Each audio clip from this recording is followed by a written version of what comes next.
à toutes. Bonjour à Good morning, everybody. It's a huge pleasure to see you here Sunday morning at 8:30. I don't know whether it's difficult for you, but I'm full of admiration to see how many you are in the room. I'm quite sure we'll spend a very interesting hour together. The theme for this morning is how to reintroduce the long term in government policy. It's a vast subject, and there's tremendous tension, quite a contradiction between the very, very short term. Public policy has always been subject to electoral cycles. There are many shocks, like in the past few years in France. We've had an awful lot of shocks, perhaps more than in Europe and elsewhere. And what's a bit new, and has been for the past decade, is the reign of short-term information, i.e. we have the social networks. So government policy is sort of caught between very, very short cycles of news for the best, better, or for the worse. When I was a member of the ministerial cabinet, I suffered from this myself. You have very, very short cycles. One cycle chases away the next. So we're in the immediate term. We have to live with it. And in any event, we have never so much needed the long term for national policies, for example. I'm thinking about re-establishing proper schools, reducing social inequalities thereby, public finances. And I'm thinking about a few major challenges like the ecological transition. And that obviously calls for long-term action. So that's my first point. We have the short term and the need for long term. Second point, we absolutely need to have long-term prospects. Politicians have always looked at long-term perspectives.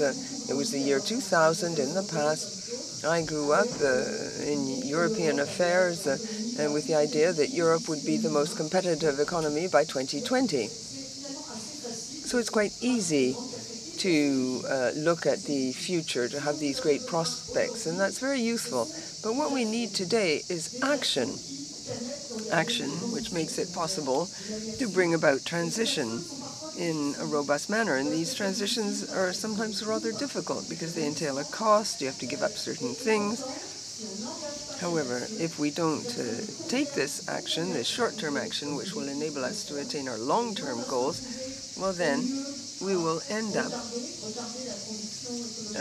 deferring the ecological transition, for example. And the more you delay things, the more it will be difficult, the hotter the climate will get.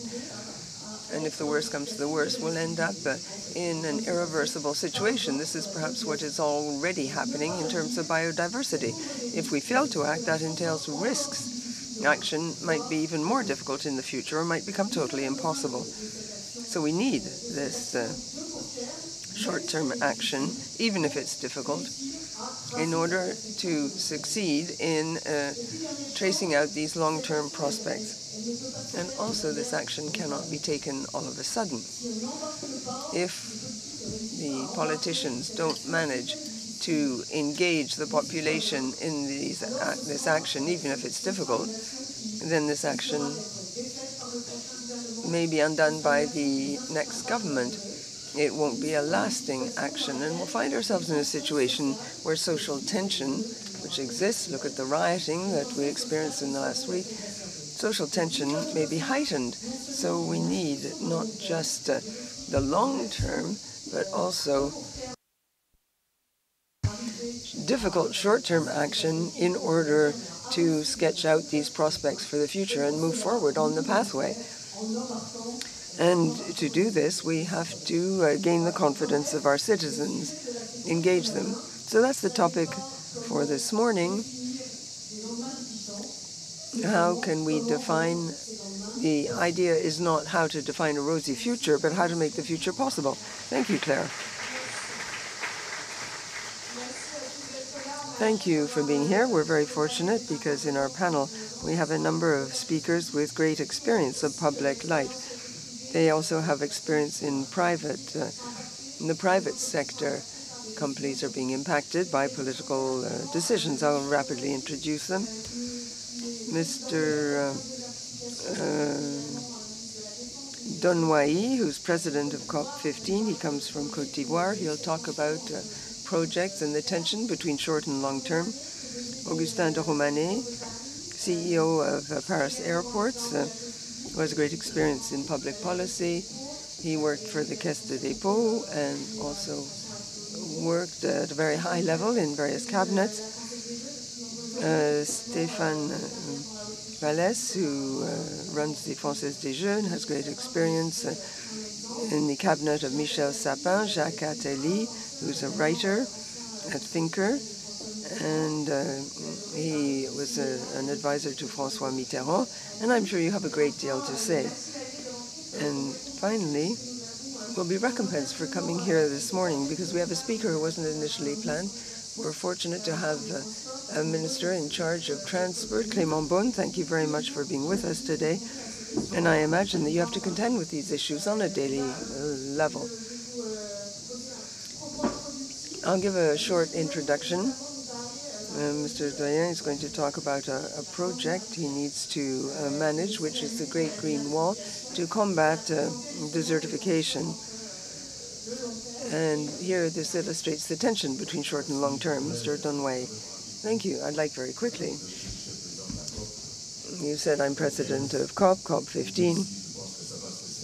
I think a lot of people may not know what that is. You have COP27, you have two COP15s, and you have COP27. There are three COPs, in fact, in the world. 30 years ago, at the Rio Convention, we started to talk about climate change. Three COPs were set up. One to deal with climate change, one to deal with the loss of biodiversity, and the third to talk about drought, desertification, and the impoverishment of agricultural land. Desertification and biodiversity meet every 2 years. That's why they've been 15 for the last 30 years, and you have a COP that meets every year, which is the climate COP, and which now stands at 27 instead of 30 because it stopped for 2 years owing to COVID. These three COPs work under the aegis of the UN, and we have over 220 countries in the world which are parties to this convention. The COP desertification 15 took place in Côte d'Ivoire. Côte d'Ivoire has a 2 or 2.5 year term of office to chair COP15 and to ensure that the decisions taken at the convention are implemented by all the countries. I was therefore appointed by the government, by my president, as candidate, and I was elected by the various countries. My role is not to defend Africa or the Côte d'Ivoire, but all the countries which are party. Today we're going to talk about Africa because one of the great issues at COP is the Great Green Wall. The Great Green Wall consists in creating a wall of trees spanning 8,000 kilometers along Senegal up to Ethiopia in order to green the Sahel region and therefore change the economy of these countries. Make the desert green again, but also create a real economy full of hope for these populations that are now living in a desert or that live near the Sahel. Desertification and drought today are topics that are ever more urgent. They are a fact. Poor countries suffer most from desertification and drought. And even industrialized countries now, for the couple of years, have started to discover what drought is all about. 37 degrees since we've arrived here. That's hotter than in Abidjan. We were at 28 degrees when I left. So imagine, drought today is a global issue, and people are taking an interest in it. These topics are also always interlinked. If there's a drought, there's a loss of biodiversity. If there are no longer any forests, there's biodiversity loss. If the soil is no longer fertile, that leads to insecurity. in Africa, the jihad movement is part and parcel of this phenomenon. And here, drought, heat waves, lack of water, and this is now happening to us. So we have to act fast. The green projects would finish by 2030. We have only achieved this project to the tune of 20% for lack of financing.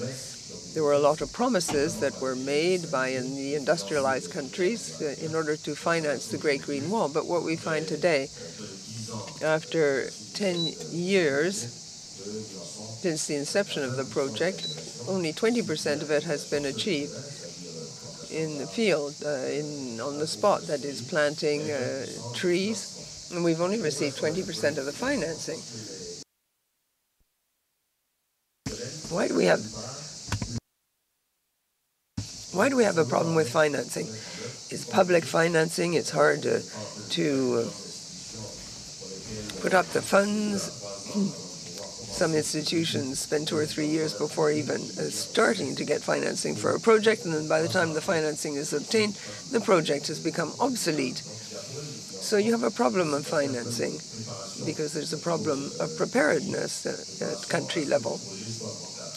Preparedness to ensure the projects are profitable. There's a lack of financing for feasibility studies, for example. So when it comes to implementation, we're wasting a lot of time. But we need to act now.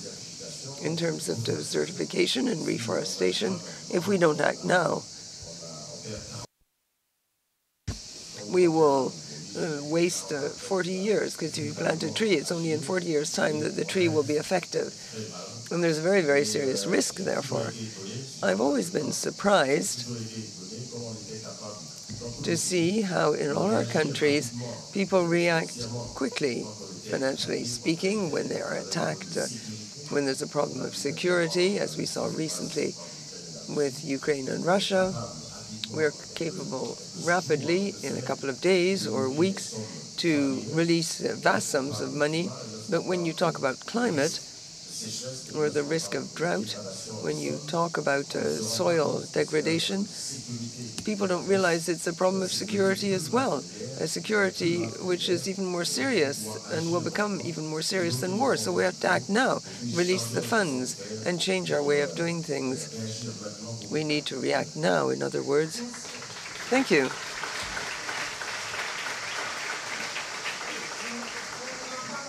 We'll talk about this later in the debate. The issue of financing embodies the tension between short and long term. Tackling the challenges like climate is one thing. There are other major societal challenges which France and other countries must contend with. The political decisions are often difficult to take, as we know. We have to build decisions in a methodical way. We have to be well informed in order to take the right decisions. And I know that this is a point which Augustin de Romanet thinks is not properly addressed.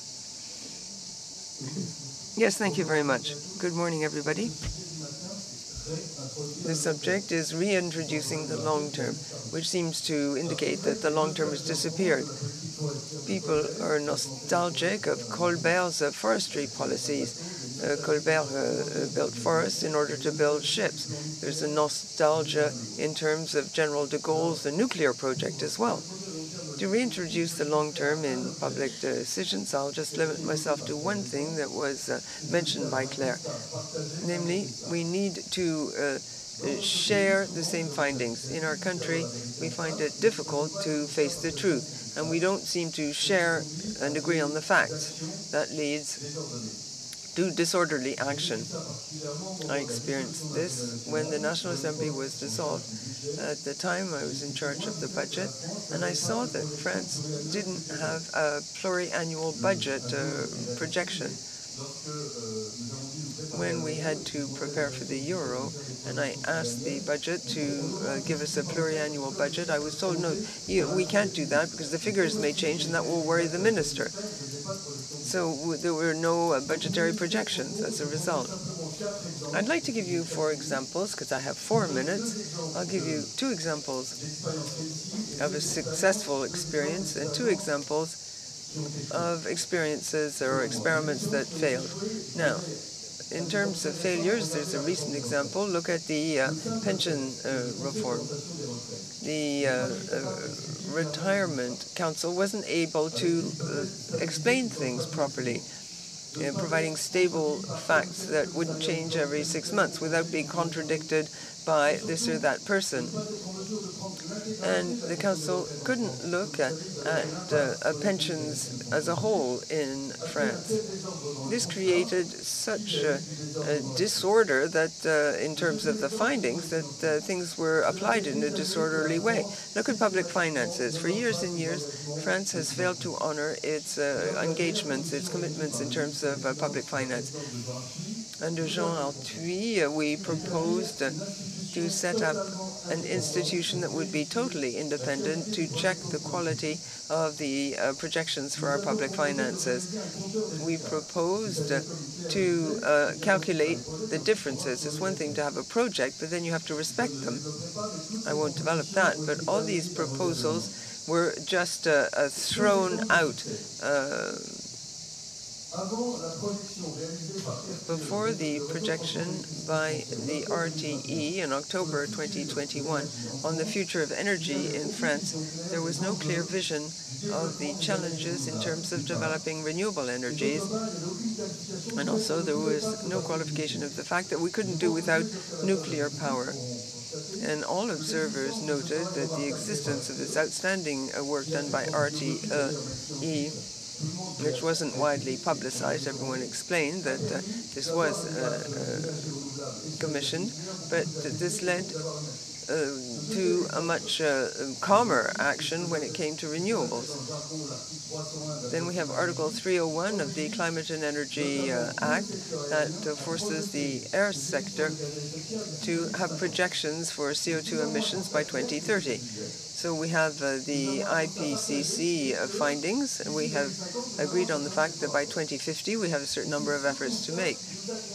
And this finding led us to recognize that we do not know how to decarbonize energy with electric or hydrogen or sustainable fuel-powered aircraft. We have to reduce the number of trips. And you need to look at these mathematical equations and share them, reach a consensus. That enables us to act.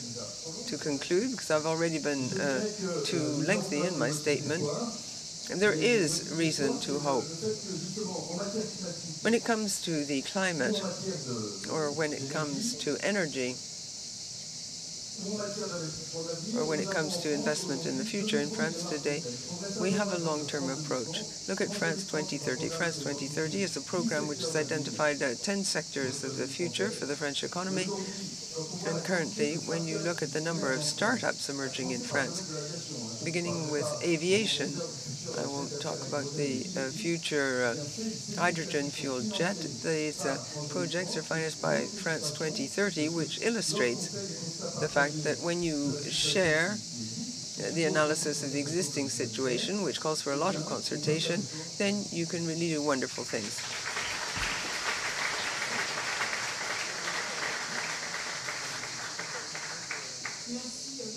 Thank you, Augustin de Romanet. We'll talk about this again when we debate the topic of ecological planning and the need to lay down goals and think about the long term. We need to reintroduce the long term.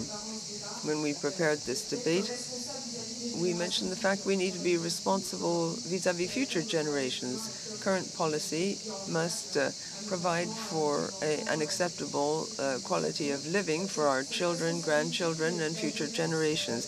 We have to think about youth. Stéphane, I know you're very keen on this, particularly in light of recent events. Stéphane Pallez. Good morning.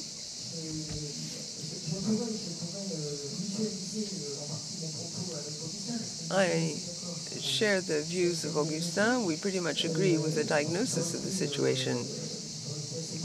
We need to be fairly modest, however, when it comes to the lessons to be learned. I believe we have all been struck by this frustration we all feel it's just so difficult to adopt and stick to a long-term vision. I'm not going to talk about recent events in particular. I'd simply like to talk about a study which we conducted among young people, all young people.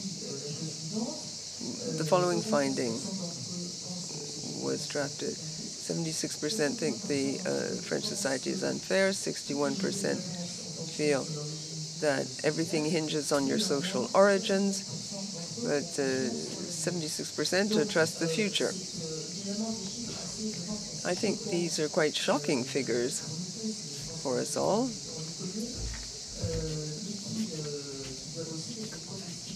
But this should stimulate us to act. In fact, what are people asking of us? They're not asking us to solve everything right away. They're asking us to have a positive vision of the future in which people feel they can become engaged, project themselves into the future, pursue their career. So it's not a question of planning, it's a question of having a vision. And what is quite striking when it comes to government decisions, as aptly stated at the beginning, there are lots of ways of looking at the long term. It's the government that can focus most on the long term. It can look at perspectives. We have all sorts of bodies that look into the future. Also, the government can engage long-term financing much more than companies. So it's the government that has the most powerful comparative advantage when it comes to envisaging the long term, but not single-handed, but it can act as a sort of a compass for all the players in the economy.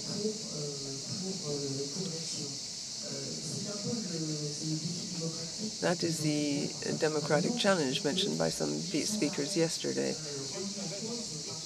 Everything is constantly being called into question because of the short term, but in fact, the government must focus above all on the long term. I don't want to take too much of your time, but I believe, as Augustin has said, that there are a certain number of examples which show that we can be very pragmatic in the long term. The state can draw inspiration from the way in which companies chart their course. They're not perfect, of course, when it comes to long term, but there are certain avenues which are worth studying. How can one look at the long term in a complex world that's constantly undergoing transformations? I think these avenues can be summed up as follows. As Augustin has said, it's necessary to share the data, not necessarily the diagnosis, but you need to share the data, because all studies show that people no longer believe in data. They talk about fake news. They don't believe in politicians. They don't believe in economists anymore, or journalists. They don't necessarily even believe the media. So even if not everyone is convinced, I think there is a huge base there which consists in sharing data, being transparent with data, and if possible, good quality data. I believe that that's a fundamental ingredient. And instead of talking about planning, I think is a concept which is a bit nostalgic. It hasn't always proved its worth, and it's not very well suited to today's world. I would rather talk about a vision. How can one develop a vision?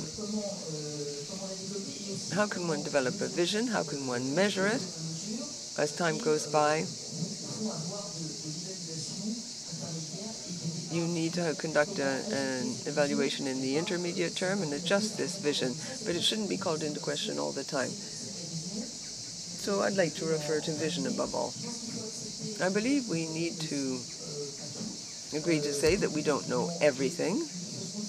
There's some things we do not know, and these things may modify the trajectory, and this calls for a very wide debate. Now, to revert to young people, I think we have to give young people, in the meantime, reasons to hope while awaiting to develop this vision. And the results won't be tangible right away. That's one of the difficulties. The only way of developing these reasons for hope is education, training, and employment. And there we can act right away in order to give these reasons to hope in the future. Education will build up trust and will help us to shape this vision of the future. Thank you. You talked about giving reasons to hope, and that is a great source of tension, too. Preparing a more serene future, well, sometimes it's difficult to take short-term decisions. We've taken about financing, budgetary choices, which are not always easy to explain and get accepted, even if the decision is well-founded. How, therefore, can one take difficult political decisions in the short term which will be acceptable? How can one make this transition, this process, desirable? Jacques Attali, I know you've given considerable thought to the matter. Thank you very much. I took a few notes listening to the outstanding statements just made.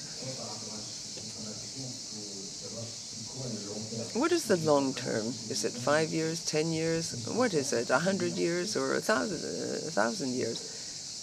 That's an important question. Second comment. We've been thinking about the long term. It's not an economic or a political issue, however. It's a philosophical question above all. Do we attach importance to the long term? Do we consider that the future is important? Or with the tyrannical liberty, freedoms in our society, can we say that the only thing that counts is me and at this very instant? A bit like Groucho Marx, who said, I don't see why I should take an interest in future generations. What's the point for me? It's a very deep statement, while at the same time being stupid.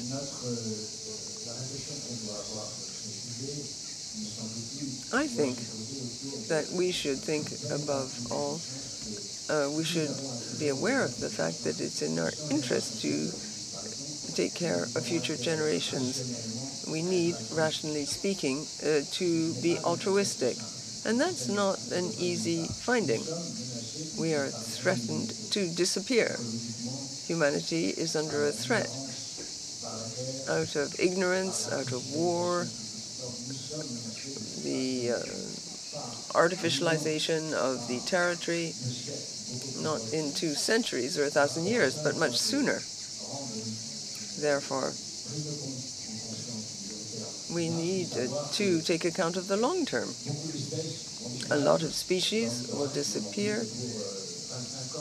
Certain species, platypuses, may disappear soon. And as we've seen here, the climate will become unbearable. Millions of people will have to move. And therefore, it's in our interests to consider the long term. Out of fear, and because we need to make the future desirable. Well, to achieve this, we need to be aware of the fact that what we do for our children, i.e. take an interest in their future, well, we have to do this for all the children of the world. And we should consider all the children of the world like our children. Even the children not yet born should be viewed as our children. I think that's an easy finding. We have to distinguish between a positive and a negative society. A positive society is a society that takes an interest in the future, in the long term, the very long term.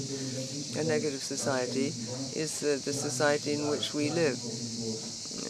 We focus solely on the instant, on the stock exchange. People are narcissistic. There's a populism. Ideological relations are very tense. We need to distinguish in the economy between sectors that are useful for the future and sectors that are harmful for the future. Health, education, sustainable mobility, renewable energy, healthy food, democracy, culture, they are useful to the future.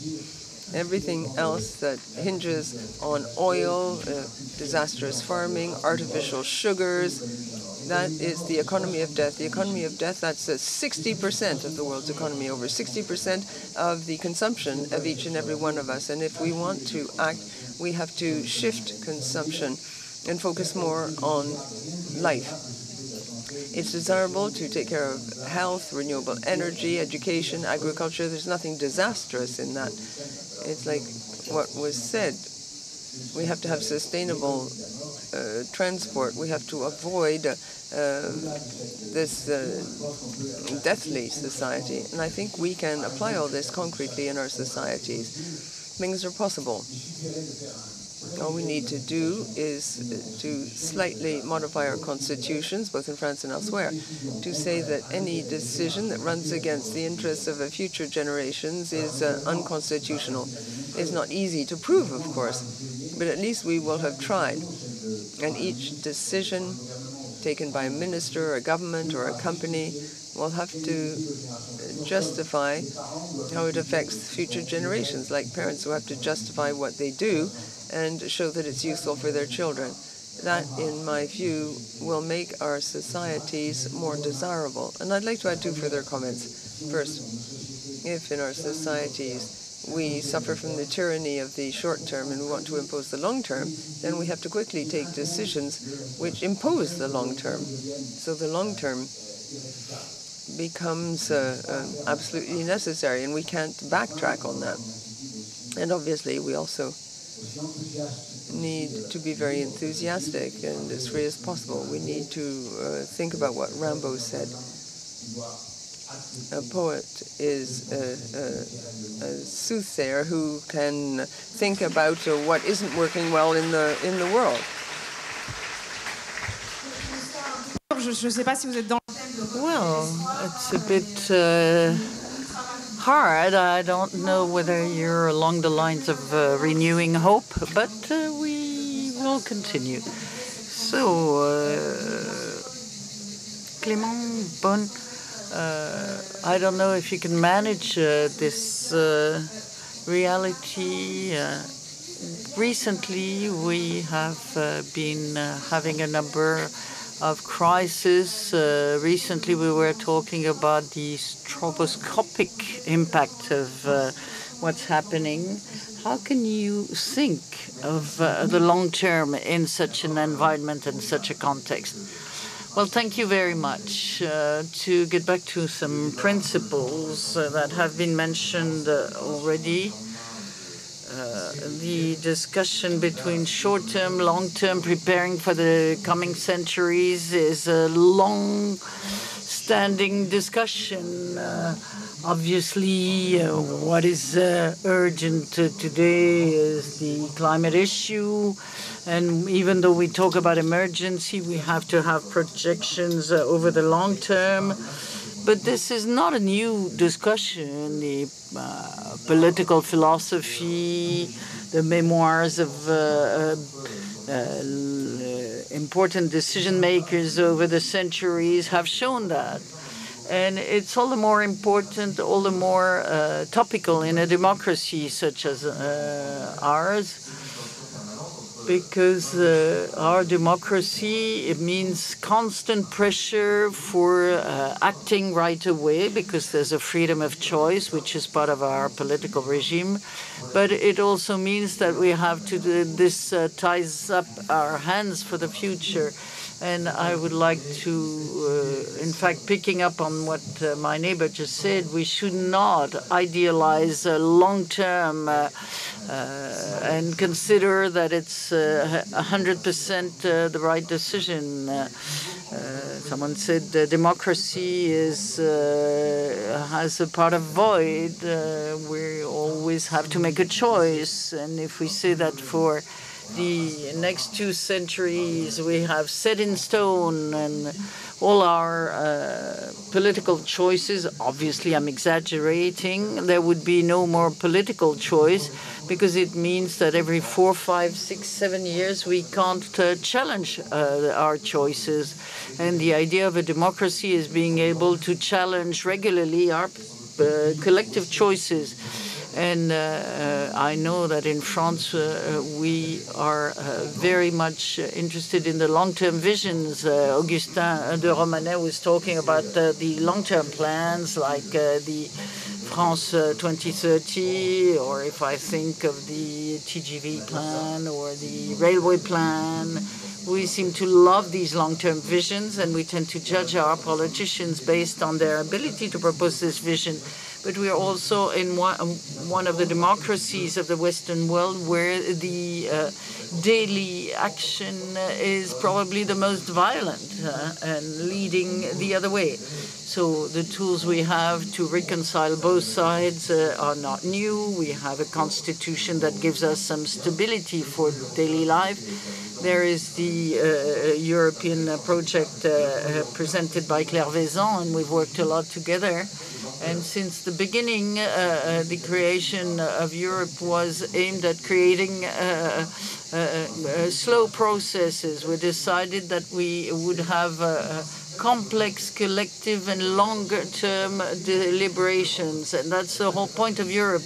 This is why in times of crisis we say, well, what about Europe? How come it cannot decide in 2 hours on an emergency plan? In fact, we've seen that we can do it, but there's this constant balancing between having the rules, the independent authorities that purposely work at a slow pace, and the need to accelerate at some points. And the world does not understand why it is not possible to accelerate and make an immediate decision. So whether you're in 2020, 1950, or in the previous centuries, this may not be so different. But we have two new elements which are weighing heavily. First of all, climate change, which prevent us from working fast and making projections. And obviously, at environmental level, if you want to be efficient by 2050, you want to have carbon neutrality, you have to have a cleaner car, you must have modal changes in the railway system. And we have a new element which is difficult to materialize, but which is a must for political authorities, but which have to be combined with the long term. And this is what I sometimes call the political stroboscope. You have more and more permanent signals, which are flashes that are blinding you and that may not be working at a weekly or monthly pace, but at an hourly one. So obviously, it's very difficult for political authorities to get rid of these emergency elements. But you don't have to spend all your time on Twitter or looking at things constantly. It's important to have a feeling of nuance and long term.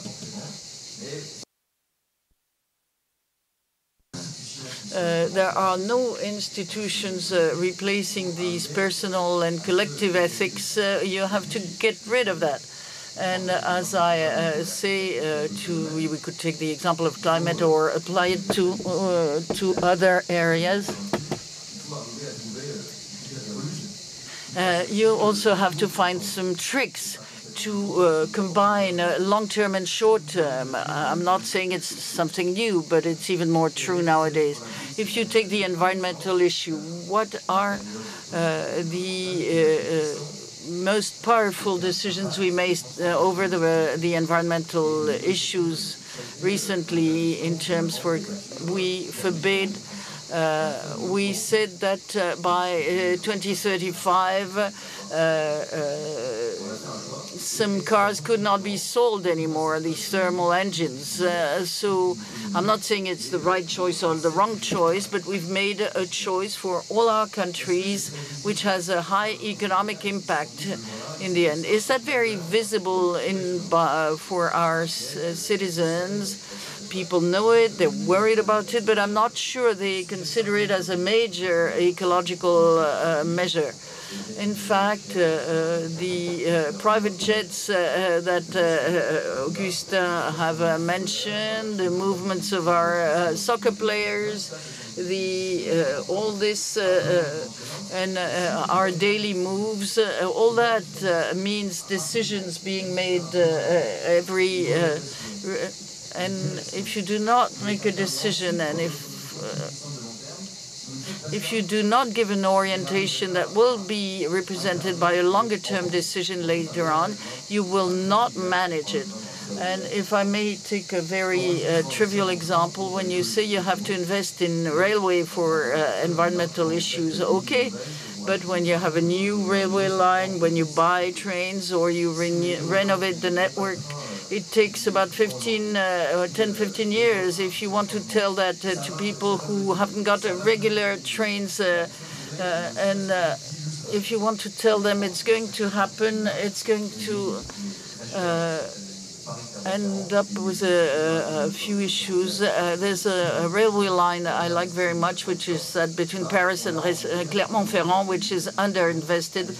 We've taken a number of elected authorities and associations to go and see the new train which is being manufactured.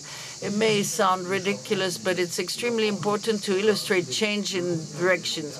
So if we want to articulate long-term and short-term, we have to make sure that we're consistent, and we have to make people see what's going to happen tomorrow. And this is what the whole topic of the day is, meaning renewing hope. I believe there's a way of connecting short-term and long-term. It's not a new discussion, but between the stroboscopic effect, the flash is blinding you, and the need to have some planning, especially on the climate issue, it's important to have an illustration that we are doing both at the same time. Thank you. I could see, Jacques Attali, that you had a question. I'll give you the floor in a minute, but I wanted to get back to this ecological planning process. This is the very example of a process that was built to think over the long term. There's a lot of expectations for this process. We're waiting for some arbitrations to be made after July 14th. And this decarbonation has to be funded.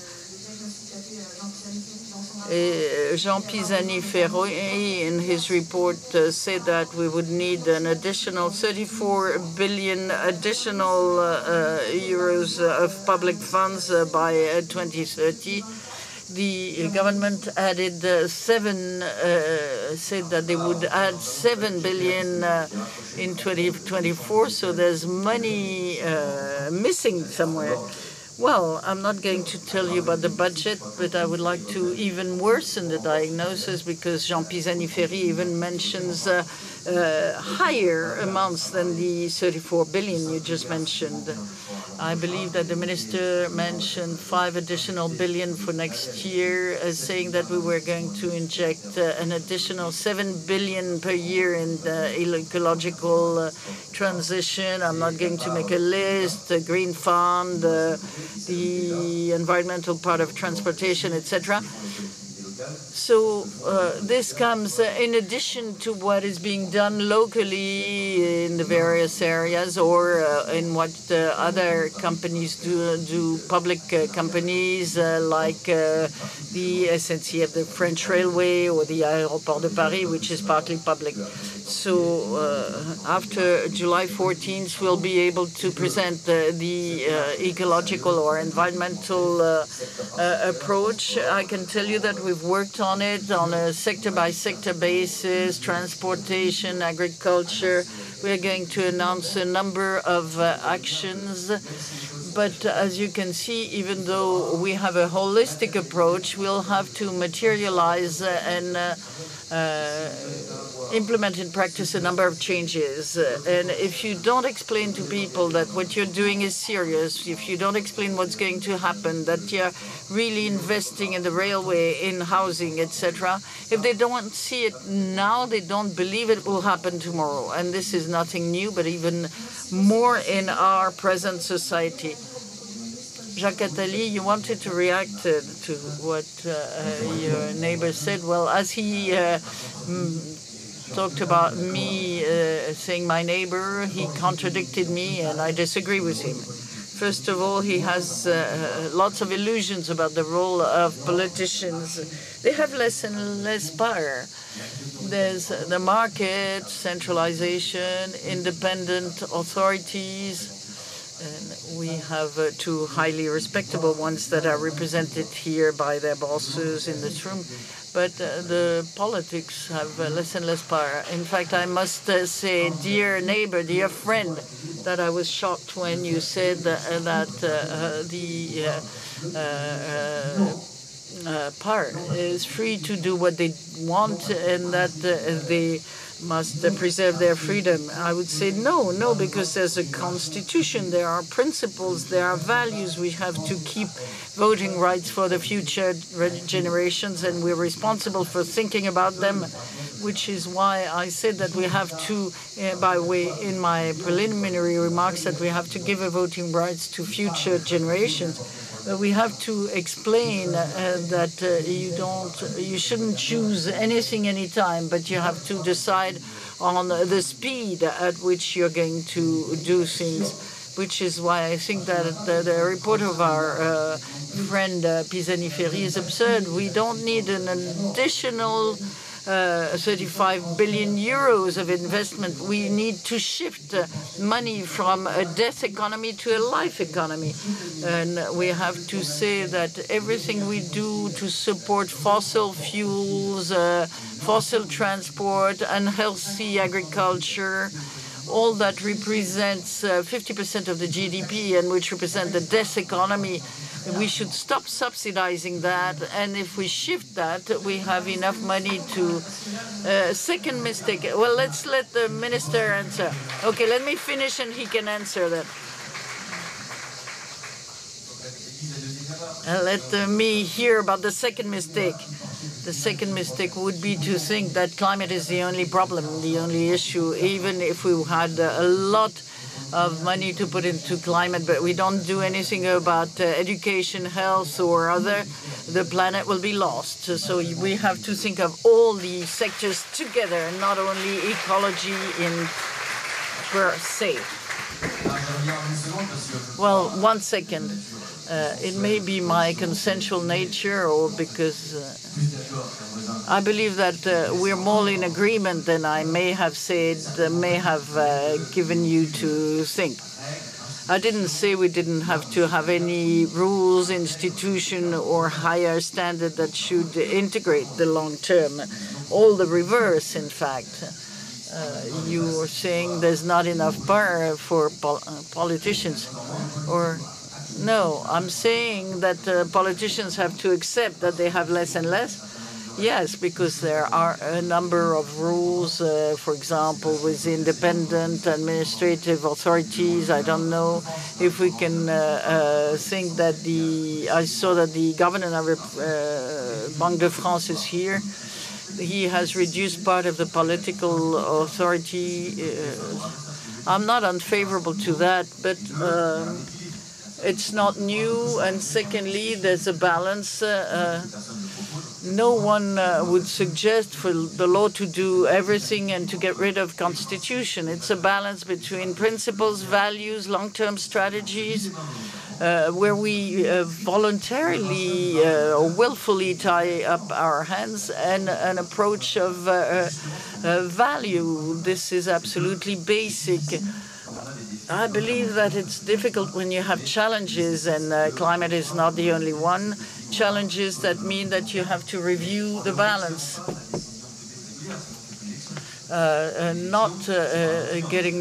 We shouldn't get rid of regular public decisions like elections. I say that elections can challenge even a climate strategy. This is about democratic freedom. If we want to act, we should manage to get people to move through symbols and lead them through the longer term, because of that we need them to buy into what we do. Augustin de Romanet, I saw you smiling or nodding your approval or not. I'm going to reconcile Clément Beaune and Jacques Attali by giving the floor to my neighbor, Alain Richard Devoyer. Why? Because you can go through international treaties. Democracies change every 5 years.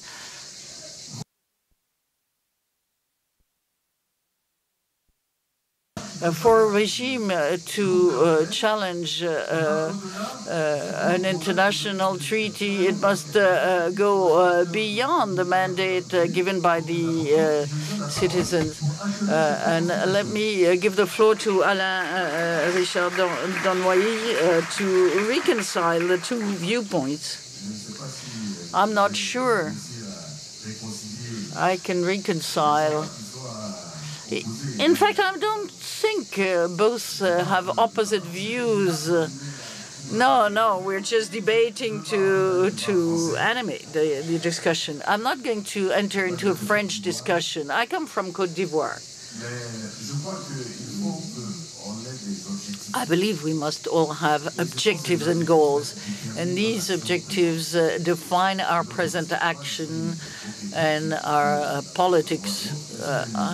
I'm an elected authority. I've been so for 20 years. I've been the president of a region for 10 years.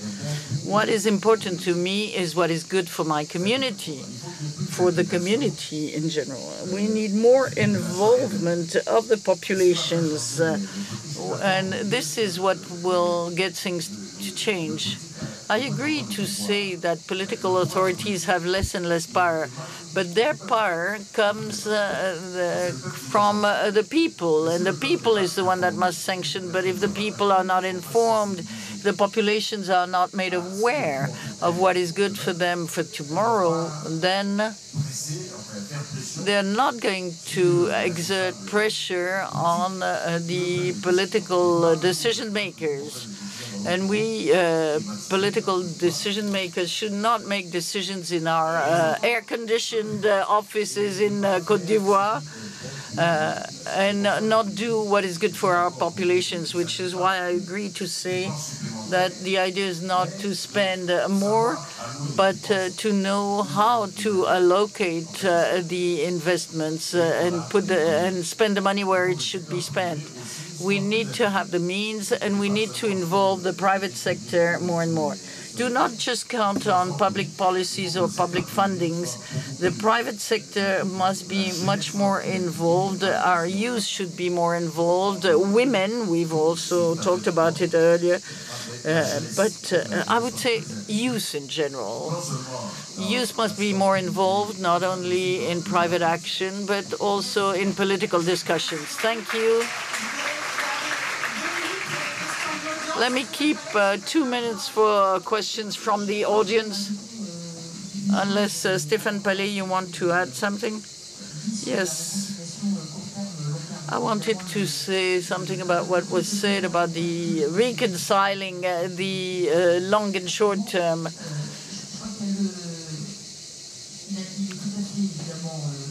Obviously, making a positive decision over the short term or showing something that illustrates the future and enables us to wait until things come into fruition is all very well. But apart from that, there are short-term decisions that should not be made, or some things should be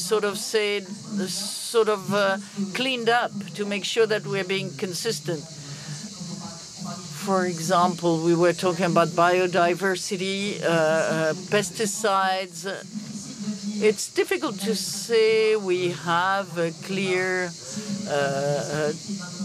track. We're going to take care of biodiversity, which is a topic that citizens are really buying into, which is very popular, and not sure that over the short term we are being consistent.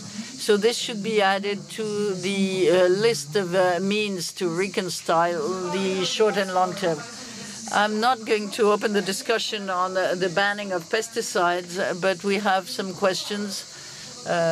Questions here. Do you have any microphones for the audience?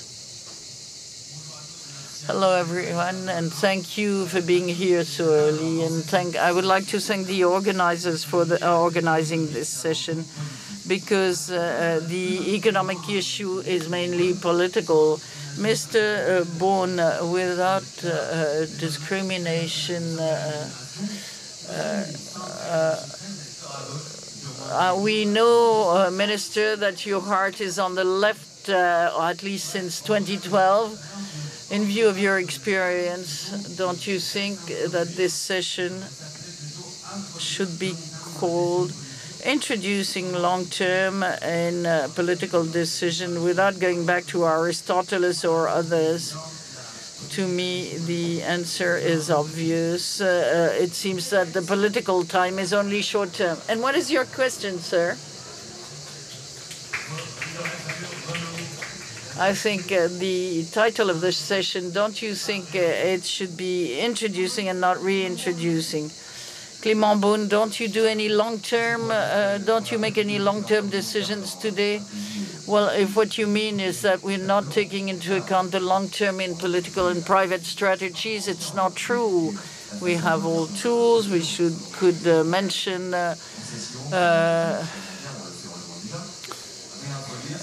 infrastructures. Augustin de Romanet could tell you about it. But I believe that we're even blinder than in the previous times. Now we're in times of immediacy more than ever, and we should act more and explain in our political speeches that we're thinking about tomorrow and the day after, and not just about present crisis. Thank you, the gentleman with a good, with your fan. You have a good strategy to attract attention with your fan.